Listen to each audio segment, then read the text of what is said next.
জাতি যদি জেগে যায় এ সমাজের এতিম হক পাবে। এ জাতি যদি জেগে যায় এ সমাজের বিধবা বঞ্চিত হবে না। এ জাতি যদি জেগে যায় এ সমাজে লুট দাঙ্গা খুন খারাপি রেপ বন্ধ হয়ে যাবে।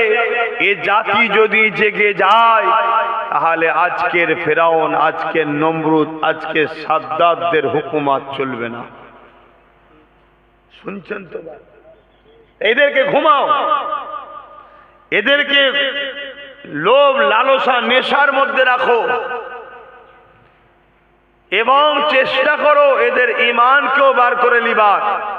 কেন ঈমানদার যদি থাকে যতই পাপী হোক না কেন, আল্লাহকে যদি দিল থেকে বলে আল্লাহ আমি ভুল করেছি মাফ করে দেন, আল্লাহ সঙ্গ সঙ্গ মাফ করে দেয়। জোরে বলুন সুবহানাল্লাহ। তাই মাফ যদি হয়ে যায় তাহলে আবার বদর হলে বিজয় তো ইরাই লাভ করবে। এজন্যে প্রথম টার্গেট এদের ঈমান নষ্ট করো। ঈমান অন্ধকার রাত্রিরে চললে যেমন আলো উপকারে লাগে, জিন্দেগির অন্ধকার থেকে বাঁচাবার নাম হলো ঈমান। জোরে বলুন সুবহানাল্লাহ। সেই ঈমান যদি বেরিয়ে যায় এ ভালো মন্দ আর বুঝতে পারবে না, অটোমেটিক শেষ। যদিও ঈমান বার করতে না পারো কমসে কম ওকে ঈমান দুর্বল করার কাজ করাও, ওকে মসজিদ থেকে বার করে দাও। আজকে আমাদের 95% যুবক মসজিদে যায় না। কথা কি ভুল বলছি? কারা বার করেছে? ইসলামের দুশমনরা। তোমার আমার সঙ্গে উঠা বসা করে, তোমার আমার দরদি নেতা সেজে ঘুরে বেড়ায়, তারাই তোমাকে আমাকে বার করছে ইসলাম থেকে। খেয়াল করে দেখো, টেনে বার করেছে, ঘরে ঘরে টিভি ঢুকিয়ে দিয়েছে, মোবাইল ঢুকিয়ে দিয়েছে। তোমাকে আমাকে খেয়াল করে দেখো, মুসলিম অধ্যুষিত এলাকায় মদের দোকান দিচ্ছে, মেলা দিচ্ছে, ফাংশন দিচ্ছে। কারণ কি? এটা কারণ একটাই, কারণ এগুলোর মধ্যে যদি মুসলমান জড়াতে পারো তাহলে এদের উপরে আল্লাহ নারাজ হবে। আর আল্লাহ যখন নারাজ হবে, এদেরকে যখন আমরা হত্যা করব, এদেরকে মেরে দেবো, শেষ করে দেবো, তখন এরা আল্লাহর সাহায্য পাবে না। এগুলো বোঝো আমার জাতি, আমার কম বোঝো, তোমাকে আল্লাহ কি জন্য বানিয়েছে? তোমাকে কেন আল্লাহ ইসলামের ঘরে পাঠালো? তোমাকে আল্লাহ উম্মতে মুহাম্মাদি করলো কেন? তোমার কাজ কি? তোমাকে জানতে হবে না? এই জমিনের উপর ইনসাফ প্রতিষ্ঠিত করা, এই জমিনের উপরে নাই প্রতিষ্ঠিত করা, এই জমিনের জুলুমকে খতম করে দিয়ে ইনসানিয়াতকে প্রতিষ্ঠিত করা। এ যুবকেরা, আল্লাহ নবী নবী দয়া নবী নবী আমার যে কাজ করেছে ওটা আমাদেরকে করতে হবে। নবী আমার যেটা হুকুম করেছে ওটাকে আমাদেরকে মানতে হবে। নবী আমার যেটা নিষেধ করেছে ওটাকে ছেড়ে দিতে হবে। আল্লাহ নবীর জীবন ইতিহাস দেখো। নবী আমার যখন মক্কা জমিনে আসলে, মক্কার মানুষেরা নিজেদের কন্যা কোনকে জ্যান্ত পুঁতে দিত। পুরো পৃথিবীর জমিনে নারীদের উপরে অত্যাচার জুলুম হতো। আল্লাহ নবী এসে ওই নারীদের পক্ষে দাঁড়িয়ে ওই নারীদের জুলুমকে খতম করার জন্যে আল্লাহ নবী তিনি লড়াই সংগ্রাম করেছে। আজকে বুকে হাত দিয়ে বলো, নারীরা কি নিরাপদ? কথা বলেন, নারীরা কি নিরাপদ? বিয়ে দিয়েও নিরাপদ? তাহলে এই যে নারীদের উপরে জুলুম হচ্ছে, যুবক তোমাকে আল্লাহ এই ধর্মে পাঠিয়েছে, এই ঘরে জন্ম দিয়েছে, তোমার কাজ এই নারীদের অধিকার, নারীদের ইনসাফ, নারীদেরকে বাঁচাতে হবে। শুনছেন তো নাকি? এটা তোমার আমার কাজ। সেই জায়গায় আজকে তুমি মুসলিম ঘরের ছেলে হয়ে তুমি আমি যদি নারীর উপরে জুলুম করি তাহলে এটা কত লজ্জার বিষয়। তাহলে এই খারাপটা তুমি আমি হলাম কি করে? কে তোমাকে আমাকে খারাপ করেছে? কোন সোহবতে তুমি আমি উঠা বসা করেছি? এগুলো ভাবতে হবে। আল্লাহ নবী নবী দয়া নবী নবী আমার এই দুনিয়া জমিনে মানুষদের কাছে বলতে লাগলো, এ দুনিয়ার মানুষেরা তোমরা কন্যা সন্তান হলে জেন্ত কেন পুঁতে দিচ্ছ? তারা বলতে লাগলো নারী হলো অশুভ, নারীদের বাঁচার কোনো অধিকার নাই। আল্লাহ নবী বললেন না, নারী অশুভ নয়, নারীর পায়ের তলায় তো জান্নাত, আল জান্নাতু তাহতা আকদামুল উম্মাহাত। প্রতিটা ছেলেদের জান্নাত হলো তার মায়ের পায়ের তলায়, মা হলো নারীর জান। রাসূল তো এই মেসেজটাও দিয়েছে আমাদের। আজকে সেইগুলো তো আমাদের খেয়াল রাখতে হবে।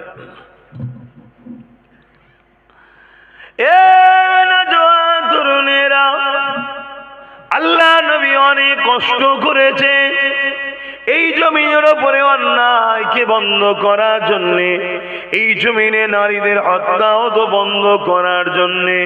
আল্লাহ নবী জমিনের উপরে বেইনসাফিকে শেষ করার জন্যে, ইনসাফ প্রতিষ্ঠিত করার জন্যে, এই জমিনের উপরে খুনকে বন্ধ করে মানবতাকে প্রতিষ্ঠিত করার জন্যে, প্রেমকে প্রতিষ্ঠিত করার জন্যে, ভালোবাসাকে প্রতিষ্ঠিত করার জন্যে, একত্ববাদ তাওহীদ আল্লাহকে দাসত্ব করার জন্যে আমার নবী পাক এই জমিনের উপরে অনেক কষ্ট করেছে।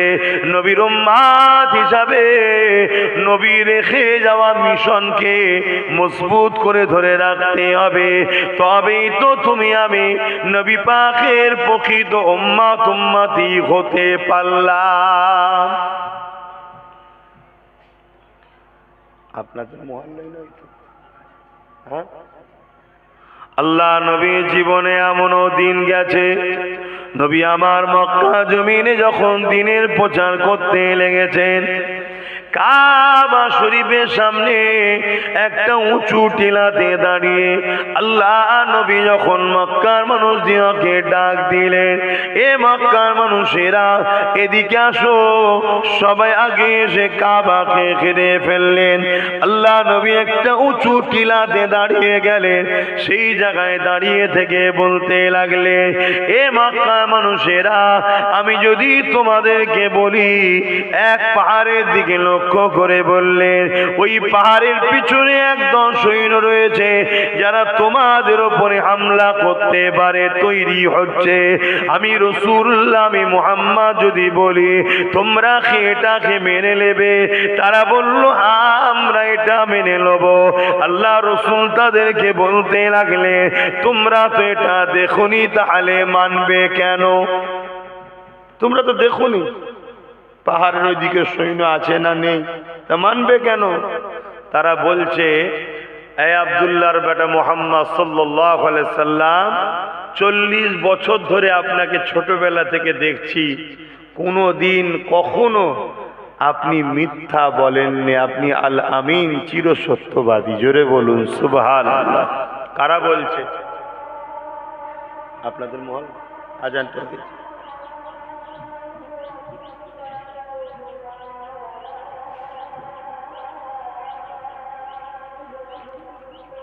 আল্লাহু আকবার, আল্লাহু আকবার।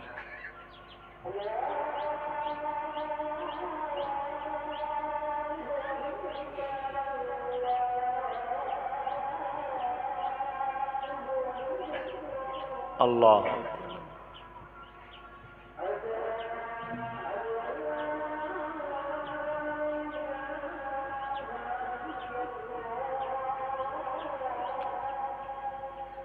আশহাদু আল্লা ইলাহা ইল্লাল্লাহ।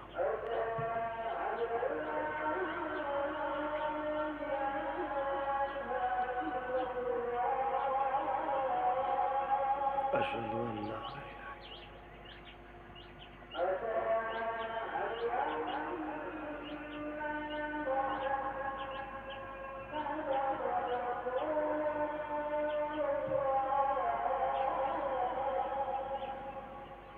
सल्लल्लाहु अलैहि वसल्लम।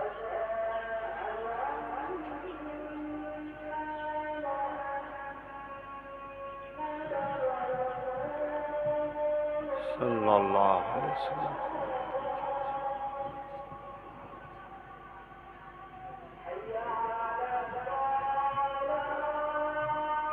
ला हौल वला कुव्वता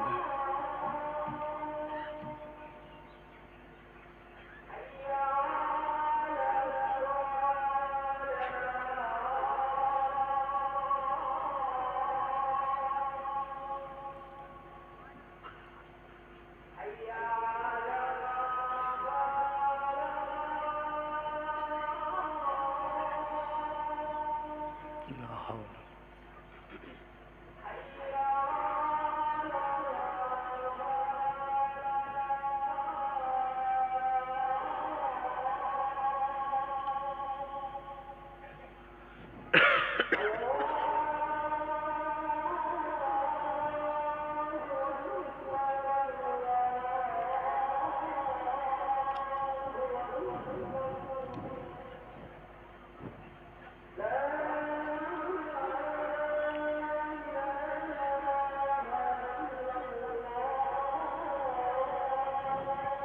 ला हौल।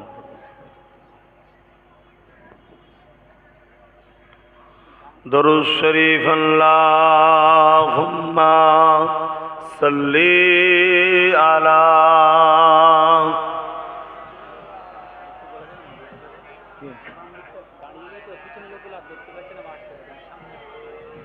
কিন্তু কিভাবে যাবে বলেন এটা দিয়ে?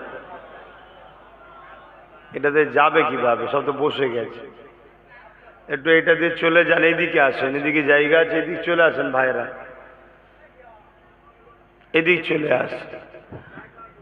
मेरी उल्फत मदीने से यूं ही नहीं, मेरे आका का रोज़ा मदीने में है।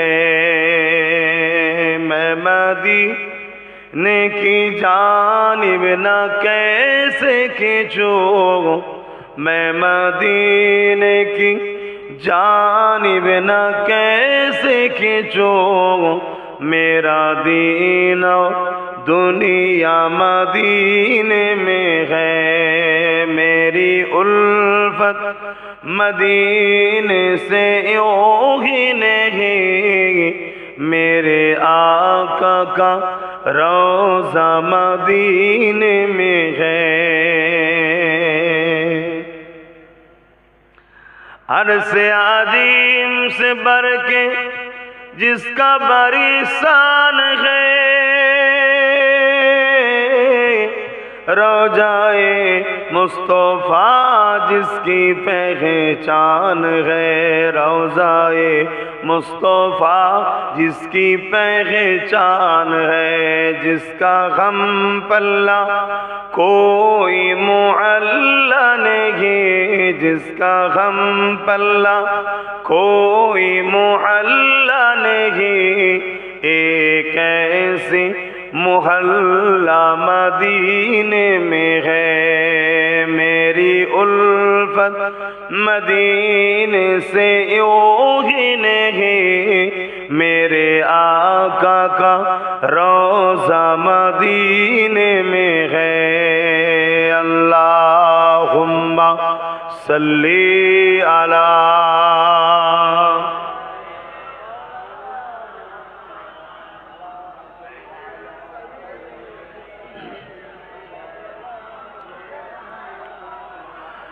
বাপেরা, নজওয়ানেরা, তরুণেরা, এমন নবী পাকের উম্মত উম্মতিগণেরা, আজ আমরা সহজে দিন ইসলামকে পেয়েছি। এই ইসলামের উপরে আমাদের গুরুত্ব অতটা নাই, অথচ জিন্দেগির মিশন হওয়া দরকার। যতদিন বাঁচব আল্লাহ নবীর দিনের পাহারাদার হয়ে বাঁচব। যতদিন দুনিয়াতে থাকব আমার রাসূলুল্লাহ দিন মেনে চলব, রাসূলের সুন্নাহ অনুযায়ী চলব এবং রাসূলুল্লাহ রসুল্লাহ রেখে যাওয়া দিনের পাহারাদার হয়ে থাকবো। এটা যদি তোমার আমার মিশন হতো তাহলে চিন্তার কোনো কারণ ছিল না। আস্তে আস্তে দুনিয়া থেকে জান চলে যেত আস্তে আস্তে, যেটা তুমি আমি বুঝতে পারতাম না, এবং পরকালও তোমার আমার কোনো চিন্তা থাকতো না। আল্লাহ পাকের দয়ার বিনিময়ে আস্তে আস্তে আল্লাহ পাকের জান্নাতি হয়ে যাব। মিশন এটাই করো। আজ আমরা এর ঘর বাঁচাবো, ওর ঘর ভাঙবো, ওর ঘর বাঁচাবো, এর ঘর ভাঙবো, এই মিশনে আমরা বেঁচে আছি। আমাদের মিশন একটাই হবে, আমিনা লালের রেখে যাওয়া কষ্টের ইসলামের পাহারাদার হয়ে থাকবে। আমরা যদি লড়তে হয় কখনো আল্লাহ রসুলের জন্য লড়বো। কাউকে যদি ভালোবাসতে হয় আল্লাহ রসুলের জন্য ভালোবাসবো। কারো থেকে যদি মুখ ফিরিয়ে নিতে হয় আল্লাহ রসুলের জন্য লড়বো। এটাই আমাদের মিশন হওয়া দরকার। কেন এই জিন্দেগিটা আল্লাহ দিয়েছে রসুলের গোলামি করার জন্য। কিন্তু আজ আমাদের মিশন কি? আজকে আমাদের জিন্দেগির লাইফটা কি? একটু নিজেকে প্রশ্ন করবেন যে আমি কি করছি। শুধু আর শুনলে হবে না, নিজেকে একবার প্রশ্ন করবেন। কেন মৃত্যু সবার হবে। এ দুনিয়া শাস্তির জায়গা নয়, এটা পরীক্ষার জায়গা। রেজাল্ট আউট হবে ময়দানে মাশরে।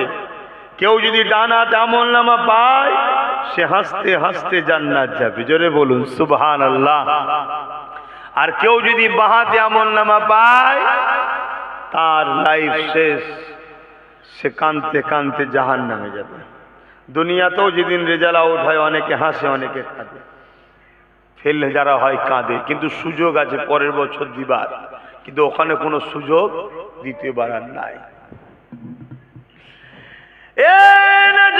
তরুণেরা, তাই আমি বারবার বলি, যেখানে যে একটাই কথা বলি, আমার রাসূলুল্লাহকে মুহাব্বত করে, আমার নবী পাককে প্যার করে। যে নবী আমার আমাকে আপনাকে কতটা মুহাব্বত করে, সারা জীবনটা আমার আপনার জন্য কেঁদেছে, আজ রওজা মুবারকে কাঁদছে। সেই নবী পাকের রঙে নিজেকে রঙিন করো, সেই নবী পাকের সুন্নায় নিজেকে সাজান, সেই নবী পাকের দিনের পাহারাদার হয়ে যায়। আপনাকে দুনিয়ার লোক দেখলে যেন একটাই কথা বলে, এ মোহাম্মদ রসুলের পাগল, এ মোহাম্মদ রসুলের গোলাম। এ যুবক, এই জিন্দেগিটাই তোমার হবে কামিয়াবি। তুমি যতই বড় সেলিব্রিটির দিবানা হও না কেন, তোমার সেলিব্রিটি কিয়ামতে কাজে লাগবে না। তুমি যত বড় খেলোয়াড়ের দিবানা হও না কেন, তোমার খেলোয়াড় দুনিয়ায় তো তোমার পাশে দাঁড়ায় না, আখিরাতেও তোমার কোনো কাজে লাগবে না। দুনিয়া জমিনে যতই বড় নেতা মন্ত্রীর পাশে তুমি দাঁড়াও না কেন, দুনিয়া জমিনে সে তোমাকে তো চেনে না, এবং পরকালেও সে তোমার কোনো কাজে লাগবে না। কিন্তু আমার আমিনা লালকে যদি রাস্তায় ফুটপাতে পড়ে থাকা একটা গরিব মানুষ যদি স্মরণ করে, আমার আমিনা লাল রাতে তাকেও এসে দিদার দেয়। আরো জোরে বলুন সুবহান আল্লাহু আকবার। ইয়া রাসূলুল্লাহ জিন্দাবাদ। আল্লাহু আকবার। যুবক, আমার নবীকে নেতা বানাও। আমার নবী ছাড়া দ্বিতীয় কেউ নেই। আর যাকে দেখবে তোমার রসুলের রাস্তায় চলছে তাকে ভাই বানাও, সাথী বানাও, দোস্ত বানাও। কথা বুঝে আসছে? তার সাথে থাকো, তাকে সহযোগিতা করো। আর যে তোমার রসুলের সাথে নেই, সে যেই হোক, যদি এক মুঠো ভাত দেয় মনে রেখে দিও, এর বিনিময়ে তোমার কাছ থেকে অনেক কিছু সে বার করে নিবার জন্যই দিয়েছে। একমাত্র আপন আল্লাহ রসুল ছাড়া কেউ আমাদের নয়, এটা মনে রেখে দিও।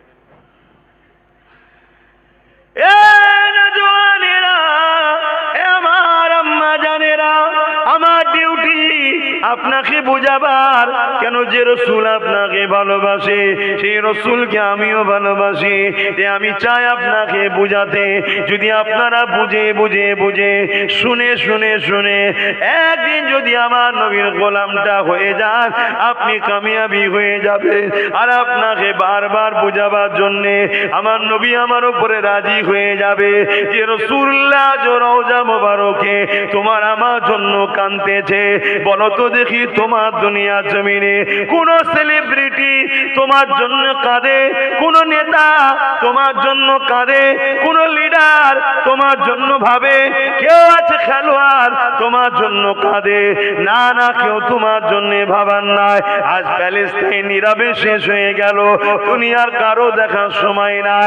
এখন বিভিন্ন জায়গায় জুলুম হচ্ছে, দুনিয়ায় কারো দেখার সময় নাই।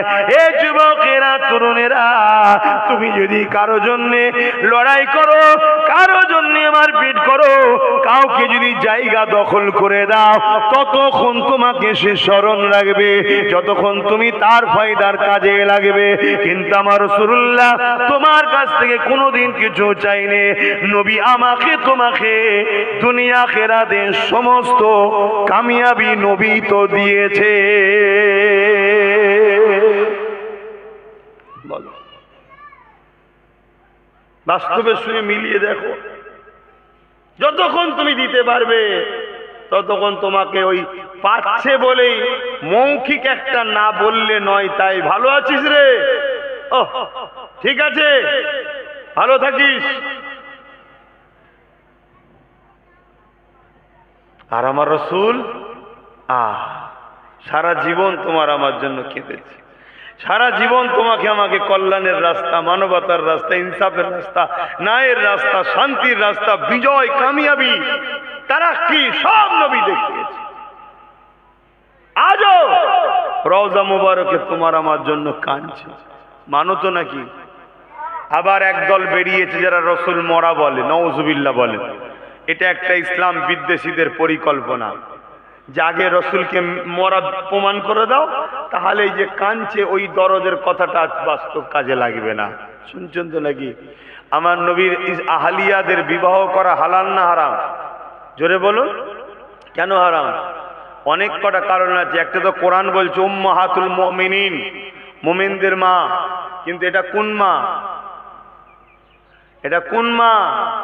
সম্মানের দিক দিয়ে মা। ওস্তাদের স্ত্রীও মা হয়, ওস্তাদের স্ত্রী মা হয় সম্মানের দিক দিয়ে। কথা বুঝে আসছে না? নাই, কিন্তু উস্তাদ মারা গেলে যদি নেকার হয় তাতে বৈধ হবে, নিষেধ নাই। কথা বুঝে আসছে? সম্মানের দিক দিয়ে। কিন্তু রসুলের পাক সাল্লাল্লাহু আলাইহি ওয়াসাল্লামের স্ত্রীদের নেকা করা যায়? কেন করা যায় না? যার স্বামী ইন্তেকাল করেনি, যার স্বামী রয়েছে এখনো, বিবাহ যখন কেটে যায়নি, তাহলে সে নারীর সঙ্গে বিবাহ হারাম।